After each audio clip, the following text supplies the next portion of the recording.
નમસ્કાર મિત્રો, અમારા નવા વિડીયોમાં આપનું હાર્દિક સ્વાગત છે। આજે આપણે વાત કરીશું સત્ય પ્રેમ માટે છેલ્લો પ્રયાસ બનેલ સત્ય ઘટના વિશે। ઓફિસેથી સાંજે આવીને રક્ષકે જોયું તો બા ખુરશીમાં એકદમ સૂનમૂન બેઠા હતા। રક્ષક કિચનમાં જઈને જોઈ આવ્યો તો બાએ હજુ સુધી કશું જ ખાધું નહોતું। એ તુરત બાના ચરણો પાસે નીચે આવીને બેસી ગયો। બા, તમે આખો દિવસ જમ્યા નહીં? તમને કેટલી બધી અશક્તિ આવી જશે। તમે સહેજે ચિંતા ના કરો। મેં આજ દિન સુધી તમારી કોઈ વાત ઉતાફી નથી। તમે કહેશો એ જ પ્રમાણે હું કરીશ। મારા પર વિશ્વાસ તો છે ને? ગંગાબાના ચહેરા પર સ્મિત ફરકી ગયું। તેમણે રક્ષકના માથે હાથ ફેરવ્યો। રક્ષકે તેનો લંચ બોક્સ બતાવ્યો। જો બા, મેં પણ સવારથી કશું જ ખાધું નથી। ચાલ હવે આપણે સાથે બંને જમી લઈએ। હું ટેબલ પર બધું જ ગોઠવી દઉં છું। રક્ષકે ઝડપથી ટેબલ ગોઠવી દીધું। એને કકળીને ભૂખ લાગી હતી। સવારે ઓફિસે જતા બાને નારાજ કરતા તેનો જીવ કપાતો હતો, પણ એના માથે સંકટના વાદળો ઘેરાયેલા હતા। તે નિસહાય, નિરુપાય બની ગયેલો હતો। તેને પરણવું હતું મોક્ષાને, કે જેના પ્રેમમાં તે છેલ્લા 5 વર્ષથી ગળાડૂબ હતો। તેના વિનાની જિંદગી તેને ખૂબ જ અસહ્ય લાગતી હતી। મોક્ષા હતી પણ એવી જ। એના સૌંદર્યમાં શીલની સુગંધ હતી। હરણ જેવી આંખોમાં સુગંધનો સૂરમો હતો। તે બોલતી તો જાણે વીણાના તાર ઝણઝણાતી ઉઠતા। એ મોક્ષા દિવસે દિવસે ઉતાવળી બની જતી હતી। તેના રૂપને વારી ગયેલાઓના સારા સારા માગા આવતા હતા। છેલ્લે અઠવાડિયે તો અમેરિકાથી આવેલા ડૉક્ટરે તેના માટે માંગણી મૂકી હતી। એટલે જ મોક્ષા રક્ષકને હવે આગ્રહ કરી વિનવી રહી હતી। રક્ષક, હવે તમે બાને સમજાવો। મારા મમ્મી ડેડી દિવસ રાત મારી ચિંતા કર્યા કરે છે। હું ગમે તેમ સમજાવીને મનાવી લઉં છું। મારા મમ્મી ડેડી તમને પસંદ કરે છે, પણ જ્યાં સુધી તમારી બા સંમતિ ન આપે ત્યાં સુધી કશું જ શક્ય નથી। કંઈક તો રસ્તો શોધી કાઢો અથવા મને મુક્ત કરો। રક્ષક, સહનશીલતાની પણ કોઈ હદ હોય છે। મુક્ત કરવાની વાત આવીને રક્ષક ભડક્યો। કોઈ પણ સંજોગોમાં મોક્ષા તો હાથમાંથી જવી જ ન જોઈએ। એના વિના જીવવું ખૂબ જ આકરું થઈ પડે। એણે મોક્ષાને હિંમતને આશ્વાસન આપ્યા। હું બાને મનાવી લઈશ। બાને ચોખ્ખું કહી દઈશ કે ગામડાની છોકરી સાથે હું જીવન નિભાવી શકું તેમ નથી। બા એ વર્ષો પહેલાં અમારા ગામની એમની બહેનપણીને એમની દીકરી પ્રિયા માટે મારા લગ્નનું વચન આપ્યું, એટલે બાએ વચન તોડવા તૈયાર નથી। મોક્ષાએ શંકા વ્યક્ત કરી। એવું તો નથી ને રક્ષક કે તમે પ્રિયાને જોઈ અને તે મારા કરતાં વધારે રૂપાળી હોય એટલે બાનું બહાનું બતાવી મને ટાળી રહ્યા હોય? જે મનમાં હોય તે સ્પષ્ટ કરજો। મારા તરફથી તમને સંપૂર્ણ મુક્તિ છે। પસીનામાં બૂંદ મોક્ષાના ચહેરા પર હીરા માણેકની જેમ ચમકી ઉઠ્યા। રક્ષકે તેને ગળે વળગાળી લેતા કહ્યું, બસ આટલો જ મારા પ્રેમ ઉપર વિશ્વાસ છે મોક્ષા? તું નહીં માને, મેં આજથી 8 વર્ષ પહેલાં પ્રિયાને એક લગ્ન પ્રસંગમાં જોયેલી। ત્યારથી મેં એને જોઈ નથી કે ન એણે મને જોયો છે। બાને પૂછ્યું તો એને પ્રિયાનો ચહેરો યાદ નથી, છતાં તે મને આગ્રહ કરે છે। તને તો ખબર છે બાએ કેટલા દુઃખો વેઠીને મને મોટો કર્યો છે, મને ભણાવ્યો। એને સહેજે દુઃખ થાય તેવું કશું હું કરી શકું નહીં કે એની વાતને ઉવેખી ન શકું, પણ હું કોશિશ ચોક્કસ કરીશ। મને પૂરેપૂરી શ્રદ્ધા છે। બાને મનાવી લઈશ। આ છેલ્લી વાર રક્ષક, મારે આ 1 અઠવાડિયામાં જ જવાબ જોઈએ છે। હા કે ના, નહીં તો હું મારો રસ્તો શોધી લઈશ. એટલે કે મમ્મી ડેડી કહેશે ત્યાં હું પરણી જઈશ. પછી મને દોષ દેશો નહીં. રક્ષકની મૂંઝવણ વધી હતી. એટલે આજે સવારે ઓફિસે જતાં જતાં ગંગાબાને તેણે પોતાની હૈયા વરાળ ઠાલવી હતી. પણ ગંગાબા જીદે ચઢેલા હતા. શહેરની છોકરીઓનો બેટા ભરોસો ન કરાય. એ મારી હાજરી વખતે જતાં સાંકી નહીં શકે. આપણા બંનેનું જીવવું દોહલું કરી નાખશે. પ્રિયાને ભલે જોઈએ 5 વર્ષ, પણ એ ગામડાની સંસ્કૃતિની છે. ઘણાના મોઢે એના વખાણ સાંભળ્યા છે. એના બા બાપુજી પણ ખૂબ જ સંસ્કારી છે. એટલે મને આ સંબંધ માટે મારે ટકાવી રાખવો છે. દીકરા, પણ બા, તમે સમજતા કેમ નથી? મેં મોક્ષાને લગ્નનું વચન આપ્યું છે. એ મારા વગર અને હું એના વગર જીવી શકું તેમ નથી. આમ બોલતા શરમ અને ક્ષોભ અનુભવું છું. પણ તમને કીધા વિના છૂટકો નથી. તમે જ કોઈ રસ્તો બતાવો. બા, તમારો ન્યાય મને માન્ય છે. તમારાથી વધીને દુનિયામાં મારા માટે કશું જ નથી. ગંગાબાની આંખ ભીની થઈ ગઈ. એ બોલ્યા, બાને દુઃખી કરીશ તો ચાલશે બેટા? મોક્ષા સાથે તારે આખો જન્મારો કાઢવાનો છે. હું તો કેટલા દિવસ જીવવાની છું. બસ બા, એ વાત પર રિસાઈ બેઠેલા. તે આખો દિવસ જમ્યાય નહીં. હમણાં માંડ માંડ જમાડીને મેં સુવડાવ્યા. એ મોડી રાત સુધી બાના પગને રોજની જેમ તેલથી હળવું માલિશ કરતાં કરતાં જાગતો બેસી રહ્યો. પણ એ દરમિયાન એના મગજમાં એક વિચાર ઝબૂક્યો અને તેનો અમલ કરતા તે ઉતાવળો થયો. બીજે દિવસે વહેલી સવારે એ મોક્ષાને મળ્યો. પદમના પુષ્પ જેવું પ્રભાત ઉઘડી રહ્યું હતું. સૂરજના કિરણો સોનાના રસે ધરતીને ગમરોળતા હતા. સહસ્ત્ર કિરણોનું પાન પીતી પૃથ્વી પુલકિત બની રહી હતી. એવા સુંદર વાતાવરણમાં ડેનિમ જીન્સ અને ચોકલેટી ટોપમાં મોક્ષા સ્કૂટી લઈને આવી હતી. એના વાળ નાયગ્રા ધોધની જેમ તે લયમાં ગોઠવાયેલા હતા. ઘડીભર તો રક્ષક એને અપલક તાકતો જ રહ્યો. પછી હળવેકથી એણે મોક્ષાનો હાથ પરસાવતા કહ્યું, મોક્ષા, એક રસ્તો મને સૂઝે છે. બસ તારી સહાયની મને જરૂર છે. આપણું કામ ઈશ્વરને ગમશે તો પાર પડશે. બોલો રક્ષક, તમે કહો તે હું કરવા તૈયાર છું.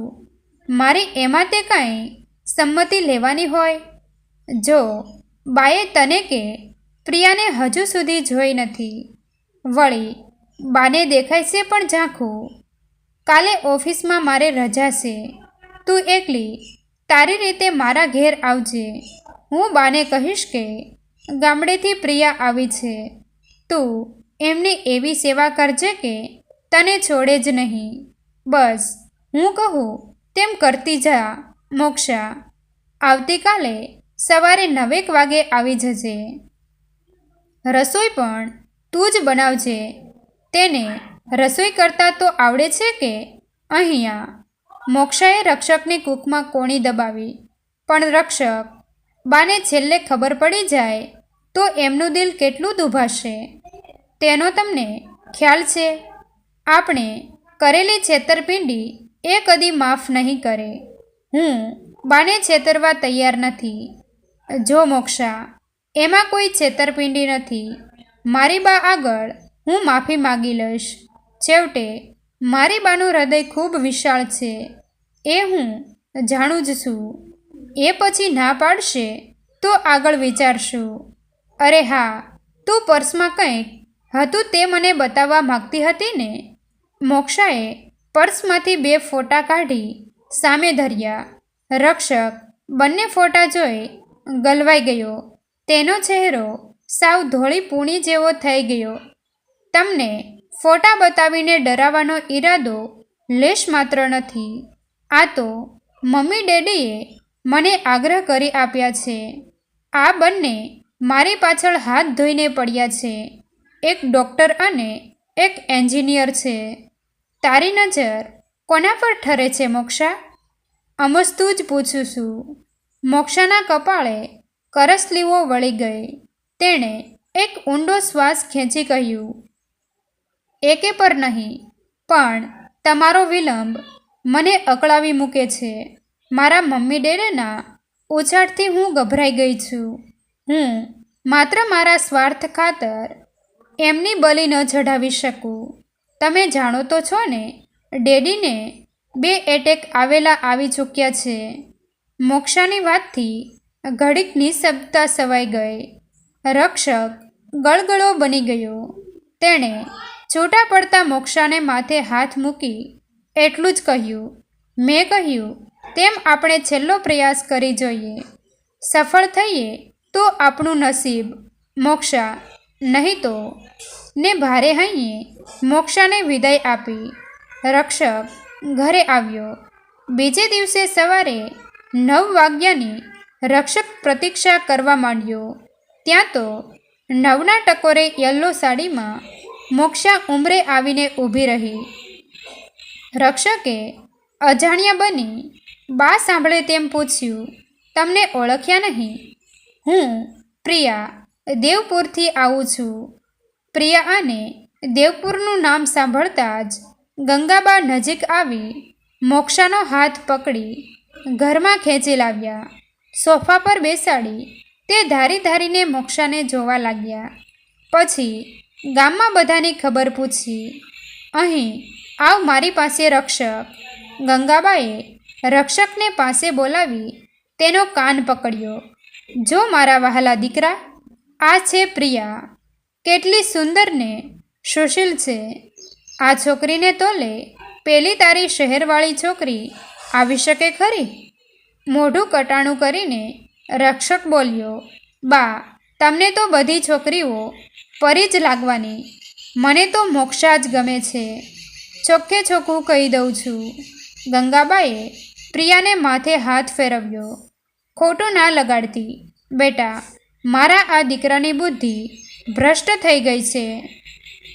તું આવતી જતી રહીશ તો એને મળે લાઈન પર આવી જશે. મોક્ષાથી એ સાંભળી હસી પડાયું. ગંગાબાએ તેની નજરે નોંધ લઈ આશ્ચર્ય વ્યક્ત કરતાં કહ્યું, જો બેટા, પ્રિયાનું મન કેટલું મોકળું છે. તેણે તારી વાતને સહેજે ગંભીરતાથી લીધી નથી. આવી હૃદયની વિશાળતા ગામડાના લોકોમાં જ હોય. જરા સમજ. ચાલ, હું ઝડપથી મારી પ્રિયા માટે રસોઈ બનાવું છું. કહેતા ગંગાબા ઊભા થયા ને સાથોસાથ મોક્ષા પણ ઊભી થઈ ગઈ.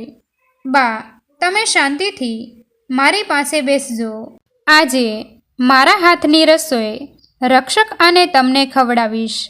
મારા હાથનું જમશે તો રક્ષક આંગળા ચાટતા થઈ જશે. બસ બેટા, તું એવું જ કંઈક કર કે મોક્ષાનું નામ જ લેવાનું તે છોડી દે. મારા દીકરાનું મગજ આ છોકરીએ બગાડી નાખ્યું છે. નહીં તો મારો દીકરો લાખોમાં એક છે. મારા કીધા વિના તસુએ પગલું ભરે નહીં. પ્રયોગ સફળતાની દિશામાં આગળ ધપી રહ્યો હતો. બા સ્ટોર રૂમમાં કંઈક લેવા ઉપરના માળે ગયા ને રક્ષક કિચનમાં પહોંચી ગયો. કિચનમાં વ્યસ્ત મોક્ષાને પાછળથી ઢંઢોળી, તું તો યાર જબરી એક્સપર્ટ છે. બા પર તે તો જબરી ભૂરકી નાખી દીધી છે. પહેલી મુલાકાતમાં જ તારા પર વારી ગયા. સારું સારું, જરા ધીમે બોલો. બા સાંભળી ગયા તો આપણી આખી બાજી ઊંધી વળી જશે. જો સાંકળ ખકડી. રક્ષક ભડકીને કિચનની બહાર નીકળી ગયો. કેમ બેટા, રસોડામાં ભમરાની જેમ આટા મારે છે? પ્રિયા ગમવા માંડી લાગે છે. જરાય નહીં બા, આ તો એને માળિયેથી ડબ્બો ઉતારવો હતો એટલે મદદ માટે આવ્યો હતો. અને બરાબર કલાકે બધી રસોઈ મોક્ષાએ તૈયાર કરી નાખી. બધા 11:30 સાથે જમવા બેઠા. કોળીએ કોળીએ મોક્ષાની રસોઈના વખાણ કરી રહ્યા હતા. તે રક્ષક જાણી જોઈને બાને હળવેકથી ચેડવતો હતો. રસોઈ ઠીક છે, આનાથી તો બા તમારા હાથની રસોઈ મને વધારે સારી બને છે. તમને તો પ્રિયા એટલી પ્રિય છે કે તેના જ વખાણ કરવાના, એમાં કંઈ નવી વાત નથી.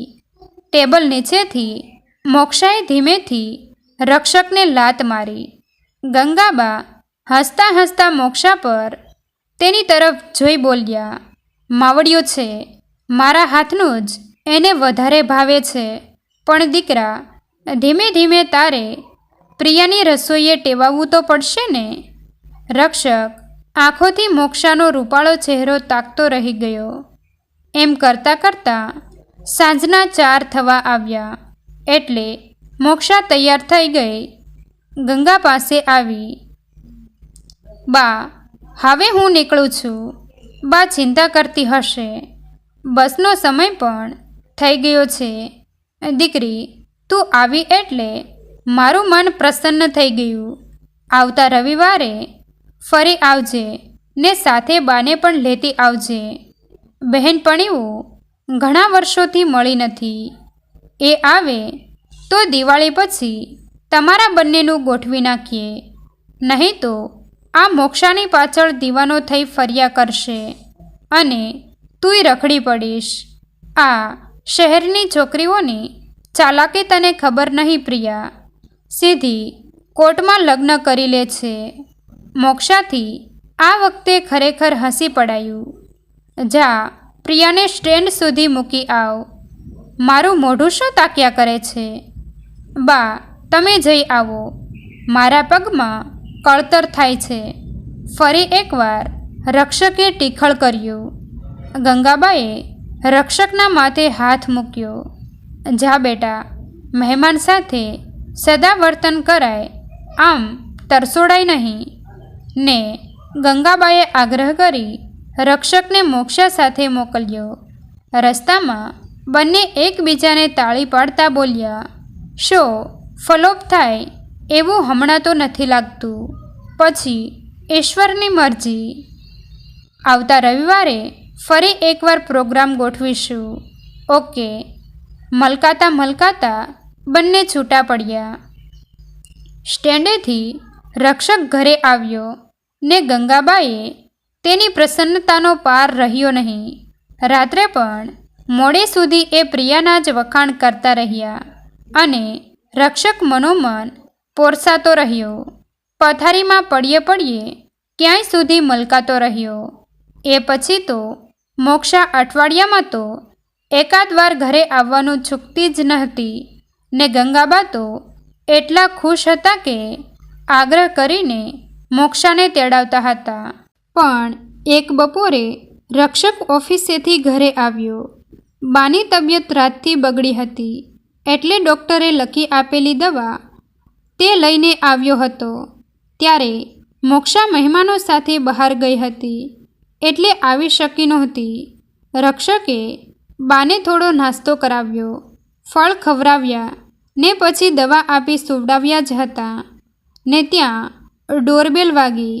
બાની ઊંઘમાં ખલેલ ન પહોંચે એટલે દબાતા પગલે રક્ષકે દરવાજો ખોલ્યો તો એક આધેડ વયની સ્ત્રી અને એક છોકરી ઊભેલા હતા.